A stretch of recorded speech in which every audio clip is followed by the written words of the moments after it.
Okay, what is going on? We talking love and hip hop. Now that's the proper way. Spice throws her survival part. I swear Spice has done this 5 times. I'm like, okay, I get you surviving because I'll do the same thing too if I was on a near death experience. But I swear this is like the 15th event I've seen over and over and over and over again. Am I the only one? I'm like, didn't you just do this the other episode? How much gatherings you gonna have for your life? Like, at this point, we might as well have a repass. Like, damn, girl, we get it. But I do the same, so I'm not even mad at her. She's talking about how she kind of wishes that Carly was there, and it kind of makes her remember Carly because she would have been invited, and that meeting that she had left a bad taste in her mouth. That when she wrote that Aaliyah letter, okay. Now, Scrappy and Shekinah end up talking at the event, and they start talking about his love life and the text messages that was shown. If y'all don't remember, what they were referring to is the text messages that Diamond dropped, and it was the picture of Scrappy, big back hunched over.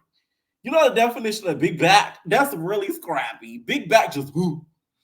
And laying and sitting on the edge of Diamond's bed. And she put that on Instagram, and that's when the whole internet blew up because everybody kind of figured out that, Scrappy's playing her, baby mama Erica. So he felt really exposed and didn't really like that. And he's not really too much fooling with her because now he can't trust her. Now you can't trust her, Scrappy. Wow, Scrappy. Real convenient. After you done cheated all across all Atlanta with a whole bunch of other girls on Diamond and on baby mama Erica, but she posts that and she just can't be trusted. Diamond, y'all don't know, she proved that to prove a point because I get Diamond's point. The internet was dragging her like she was like a side B and that she was just a trick and that he wasn't catering to her like she was his girl. So she put that out there to prove to the world, to get the world to sort of back off. So don't be mad that she proved to the world that you putting down that Disney. Because now we know you putting down that Disney on her Fiznai. Okay? And that's some real Skriznai. The cast decides they want to go to Canada, okay? Love and Hip Hop has now enough budget because there's only 2 franchises that they could take cash trips. They just recently started doing this some years ago. Before, they never used to go on a cash trip. I feel so bad for the OG Love and Hip Hop girls, which, by the way, y'all, they put Love and Hip Hop New York on Netflix. They not getting no residuals, no nothing. Okay? Samaya, Peter Guns, Richie Dollars, they was all complaining down at the internet about it because they're not getting a coin and they're on a whole new streaming platform. This is why some reality shows I would never do because it's like, is it really worth it? You exposing your life like that and you get a one-time payment and you don't get paid for the rest of your life for putting your life out there. Like, that's a lot. That's why I would only do competition reality TV because at least if I look crazy, I look crazy for a reason. We was fighting for money, okay? Once in a lifetime opportunity, that money was on the line. So if I was a villain, oh well, not opening you telling what my mom did and like, are you They decide to go to Canada, and Santana doesn't want to go. Santana like, I don't want to hang out with like Zelseware like friends, and like I don't want to do too much. Like they do too much. I don't want to like sit with them, and like I just think that I'm like better than like what they really talking about. Like they real messy, and like I don't really fool with them, and like I don't want to keep. Santana, why did you come on the show if you're gonna act like you're better than them?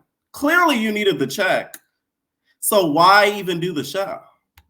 That's what gets me about Santana. He acts like he's above Love and Hip Hop, but you're on Love and Hip Hop. You're not above it. You're on it.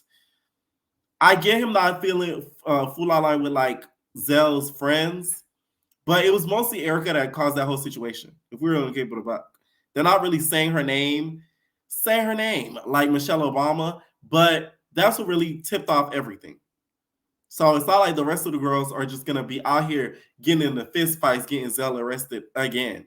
All right. So Amy and Carly end up meeting and Erica Banks joins them.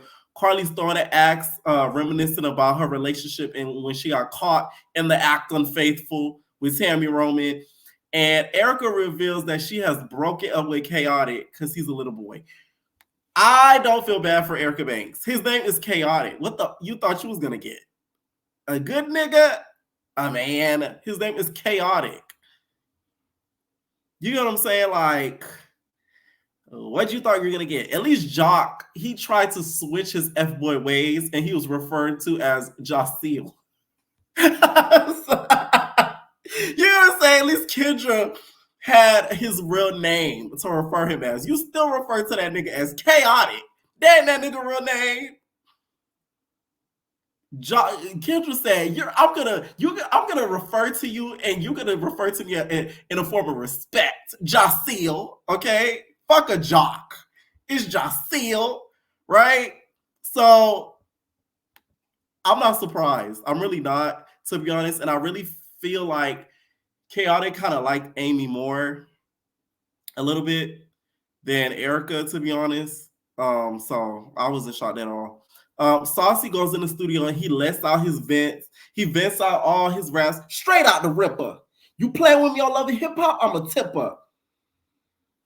Pussy bitch, you ain't stop my grind. Pussy in there, you ain't stop my shine. I lead the pack, bitch, stay in line. Okay, he goes in. They show him basically rapping. They play his music in the background. That song sounded good. One thing about Saucy, you can't deny his musical skills. I know he hasn't put out a whole lot of hits lately, but I'm never gonna sit here and act like he's a whack artist. He knows how to make trendy songs, and he knows how to make catchy songs as well. So I really do feel like he's a good artist. So Zel was tripping, trying to play on his top as if Zel's like the next thing popping. We'll talk about that in a little bit. And he talked about how Zel has trust issues and he doesn't think he could stay with Zel no more because he doesn't trust him. Mama D, you guys, invites all of the cast except for the Bambi for a surprise. So the cast starts to mingle first, and Shekinah and Erica Dixon are there, and then Kendra joins. So we end up finding out that Carly went to basically told everybody that Shekinah sleep with a married man. I remember the reunion. She was like, "You sleep with a married man," right?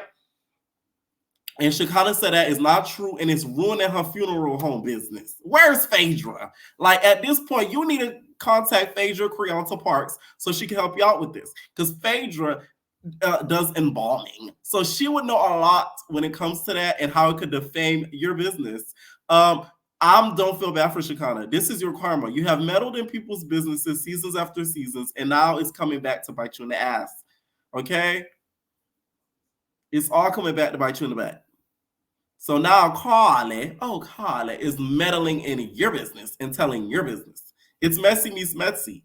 So too bad, Shekinah. So sad. All right. So Diamond shows up in her high heel stripper heels. She says hi to Erica Dixon. They kind of give each other a dry hi. They're like, "Hi, stupid bitch." Hi, girl. One of those. Gives each other a dry hi. She goes and mingles with the other cast. Erica says she keeps it cool and copacetic because she got class and they don't have to be friends. Y'all keep it cool and copacetic with each other because y'all both know y'all both taking the Disney. Like, the Disney belongs to the both of y'all. So y'all not gonna act Chris naive because y'all know the Disney belongs to the both of y'all. So that's really why y'all keep it cool and close. Because what are y'all really fighting about? You tell me. The cast mingles, and then we see Mama D's track. So she says, "Come to the front," and they play this diss song, and it's called "Thirsty." I think you may as well just call the song like "Aqua Pussy," "Swamp Pussy." Azalea Banks got on Mama D. She was in a pool of water, dressed as a mermaid. The song sounded horrible. They were playing, it sounded like techno, Afro beats, music. She's over here singing. She like, "Damn, you so thirsty. They met you in the sea." They talk about that, then they talk about me. You talk about my baby boy Scrappy. You talk about me. You talk about my baby. You talk about me. You a broke ass bitch. You was on your knees. It was kind of like that, but add some techno Afro beats to it. It was horrible. It was horrible. Okay. I Deserve is still Mama D's best hit. This song was not it. You should have went to the same producer as I Deserve. Mama D writes a divorce settlement check. You know them big checks they be having in the commercials when they knock on people's door and they give them a fake ass check for like 200K. Be like, you just want 300K. It was one of those, but it said at 0 F's given, and it was for a divorce settlement of $0.00. And it was a big ass check. And Mama D said she gonna give freaking Carly a paper form of it to give to the BAM. Okay. I just feel like all this stuff that Mama D is doing, it has to be for the show. Because Shorty says she gonna sue your ass. She's under stress because of your ass. You keep bothering her ass. Clearly you're doing this just for the show. I refuse to believe you're doing this because you actually wanted to. That's what I think. Meanwhile, Zel is telling Shekinah to confront Carly for saying that she sleep with a married man. Shekinah walks over there. She like, why you talk about me, Carly? You ruining my business. Why would you want to ruin a woman with a real business, a black African-American woman with a real business? What's wrong with you, Carly? Carly starts to walk away. She doesn't want to talk. You see the shade that she threw at Carly. She says, a real business. Because what happened to your store, Carly? Let me stop. We need the store. Y'all remember when Carly had her store and Jessica Dime showed up? And she got into it with Erica Dixon. And she said, because I'm that bitch. She said, who are you? She said, I'm Jessica Dime. The Dime. Yeah, I'm that bitch. All of hip hop will never be the same as the new. It just won't. It just won't. Okay. Now, meanwhile, Mama D's talking to Carly, and she's telling Carly all the things that, you know, Bambi has done. She said she tried to fight her when they meet up. And Carly basically saying that's still crazy how you wouldn't mind her being dead. Like, that's wrong. Y'all gonna have to stop joking about death. Because one of these days, one of y'all gonna end up dying, y'all gonna feel real bad. Especially you, Mama D. You done write freaking death certificates, eulogies. It's gonna come all back to bite you in the butt one day. Now, Mama D talks to Diamond, and Diamond justifies posting Scrappy with his big back leaned over, and says that Scrappy has posted some things of her without her permission. I agree with what Diamond did, to be honest, and I do not think it affects Imani. Imani at this point is grown. Imani at this point can defend herself verbally. And if we really want to keep it a buck, y'all was embarrassing Imani when she really could have got bullied as a child on Love and Hip Hop, Erica. I'm just saying. If we really want to keep it a buck, to me, I'll be more embarrassed as a young child with y'all fighting on Love and Hip Hop than me grown as hell in college and high school and people know who my daddy is and they know how he get down. They're not going to care. They're going to actually key about it. I don't see the people bullying her about it. Versus middle school and high school where like they get on that ass. That's just how I see it, to be honest. So Erica's point to me is kind of invalid. I just feel like Erica kind of wanted to insert it herself, to be honest. Now, Mama D is so funny. She says that Diamond shouldn't have done that because she's always been Monica Lewinsky. And like Bill Clinton, she's never been in the Oval Office or home. When I tell you, I screamed.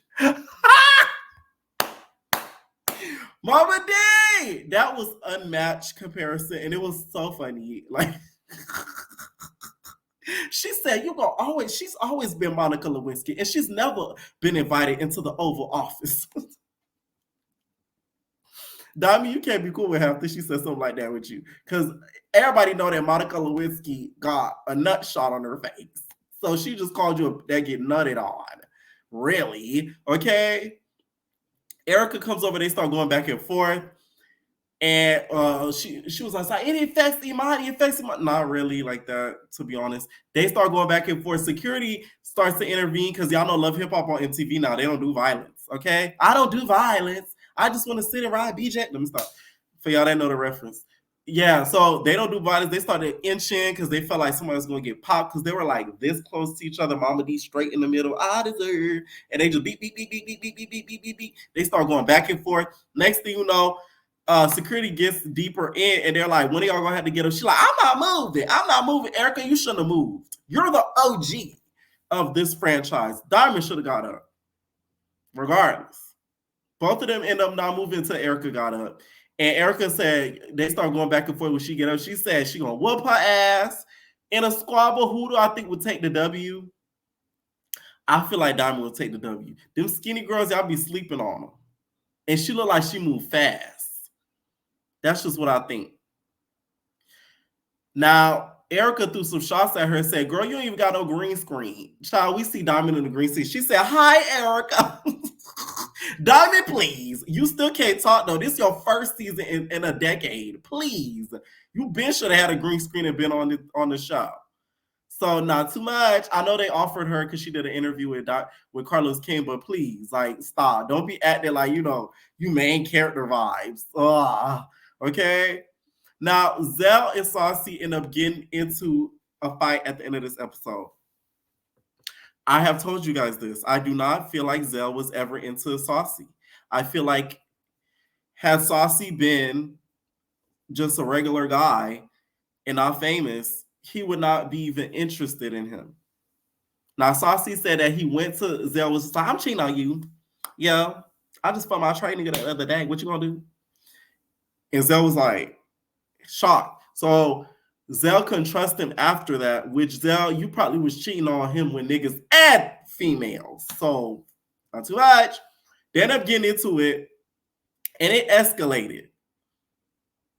Saucy's like, you're the reason why you're at this table. I'm going to say this when in regards to the show.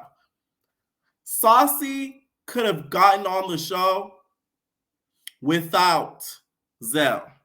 Zel could have stayed on the show without Saucy. Somewhat.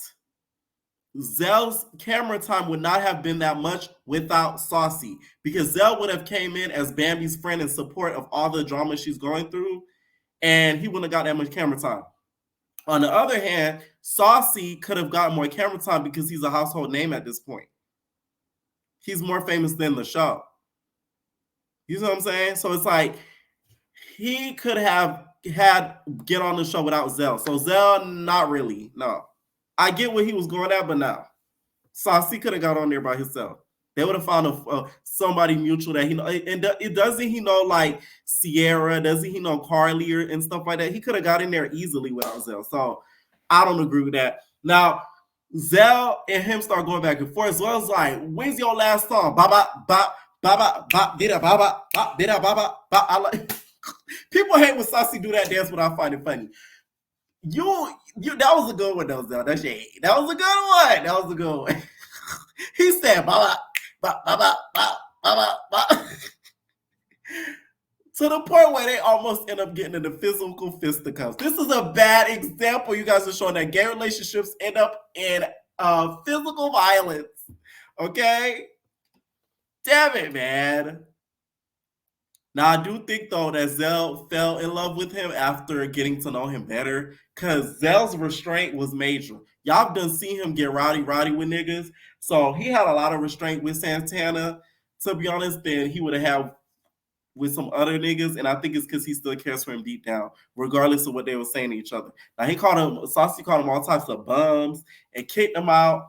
Security's probably looking like, damn, this how y'all niggas do? I thought y'all gay niggas was friendly. Damn, nigga. Y'all niggas fight like me and my bitch. They was looking all types of confused. Okay? And that basically ended the episode. I don't think they need to be together, though. I just don't see them as a match. Okay? Leave your comments down below what y'all think about this episode, y'all, baby. No, personal thing.